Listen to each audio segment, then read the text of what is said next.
दुनिया में यूं तो कई औषधीय गुणों वाले पेड़ पौधे मौजूद हैं, लेकिन किंतूर में मौजूद पारिजात का दिव्य वृक्ष औषधीय गुणों के साथ ही दुनिया के सबसे दुर्लभ पेड़ों में से भी एक है। कल्प वृक्ष की तरह ही इसे भी देव वृक्ष कहा जाता है।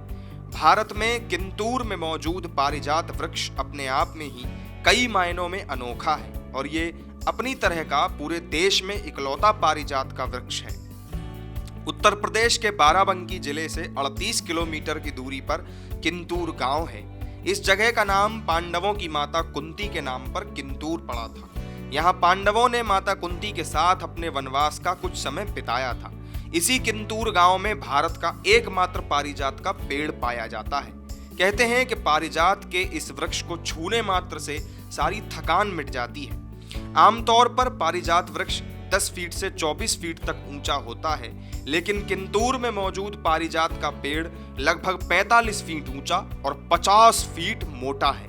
इस पारिजात के वृक्ष की सबसे बड़ी खासियत ये है कि ये अपनी तरह का इकलौता पारिजात वृक्ष है, क्योंकि इस पारिजात वृक्ष पर बीज नहीं लगते और इसकी कलम बोने से भी दूसरा वृक्ष तैयार नहीं होता है। पारिजात वृक्ष पर जून के आसपास बेहद खूबसूरत सफेद रंग के फूल खिलते हैं। पारिजात के फूल केवल रात के वक्त ही खिलते हैं और सुबह होते ही मुरझा जाते हैं। इन फूलों का लक्ष्मी पूजन में विशेष महत्व होता है, पर एक बात ध्यान रहे कि पारिजात वृक्ष के वे ही फूल पूजा में काम लिए जाते हैं जो वृक्ष से टूट कर गिर जाते हैं, यानी वृक्ष से फूल तोड़ा नहीं जा सकता।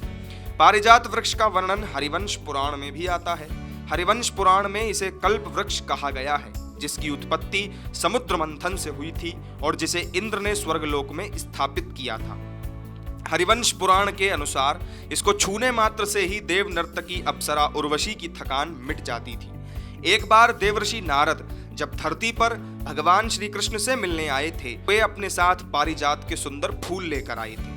उन्होंने वे पुष्प श्री कृष्ण को भेंट किए। श्री कृष्ण ने पुष्प साथ बैठी हुई अपनी पत्नी रुक्मिणी को दे दिए।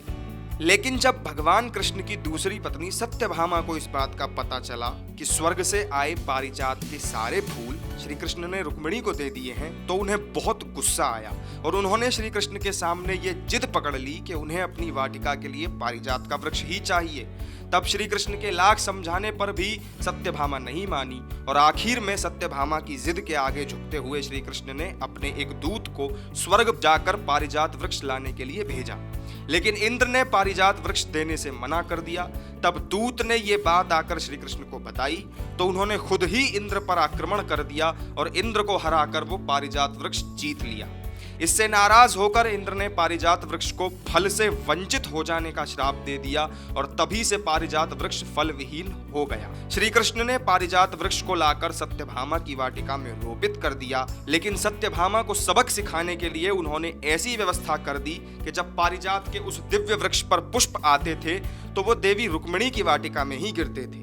और यही कारण है कि पारिजात के पुष्प वृक्ष के नीचे न गिरकर उससे कुछ दूरी पर ही गिरते हैं।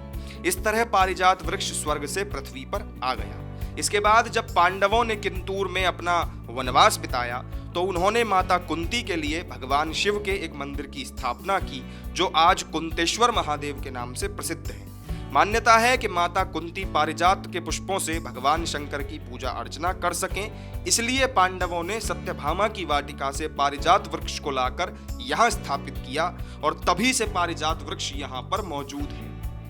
एक और मान्यता ये भी है कि पारिजात नाम की एक राजकुमारी हुआ करती थी जिसे सूर्यदेव से प्रेम हो गया था, लेकिन अथक प्रयास करने पर भी भगवान सूर्य ने पारिजात के प्रेम को स्वीकार नहीं किया, जिससे खिन्न होकर राजकुमारी पारिजात ने आत्महत्या कर ली। जिस स्थान पर उसका अंतिम संस्कार किया गया वहीं से पारिजात नाम के वृक्ष ने जन्म लिया। पारिजात वृक्ष के ऐतिहासिक महत्व और इसकी दुर्लभता को देखते हुए सरकार ने इसे संरक्षित घोषित कर रखा है। भारत सरकार ने इस पर एक डाक टिकट भी जारी किया हुआ है। पारिजात को आयुर्वेद में हरसिंगार भी कहा जाता है। इसके फूल, पत्ते और छाल का इस्तेमाल औषधि के रूप में किया जाता है। इसके पत्तों का सबसे अच्छा उपयोग साइटिका रोग को दूर करने में किया जाता है। इसके फूल हृदय रोगों के लिए भी बेहतरीन औषधि माने जाते हैं। साल में 1 महीने पारिजात पर फूल आने पर अगर इन फूलों का या फिर फूलों के रस का सेवन किया जाए तो दिल की बीमारियों से बचा जा सकता है। इतना ही नहीं, पारिजात की पत्तियों को पीसकर शहद में मिलाकर सेवन करने से सूखी खांसी ठीक हो जाती है। इसी तरह पारिजात की पत्तियों को पीसकर त्वचा पर लगाने से त्वचा से संबंधित रोग भी ठीक हो जाते हैं। पारिजात की पत्तियों से बने हर्बल तेल का भी त्वचा रोगों में भरपूर इस्तेमाल किया जाता है। पारिजात के फूल की कली को यदि 5 काली मिर्च के साथ महिलाएं सेवन करें तो महिलाओं को स्त्री रोग में लाभ मिलता है। वहीं पारिजात के बीज जहां बालों के लिए शीरप का काम करते हैं, तो इसकी पत्तियों का जूस क्रोनिक बुखार को भी ठीक कर देता है। न्यूज रूम पोस्ट के लिए प्रशांत भारद्वाज की रिपोर्ट।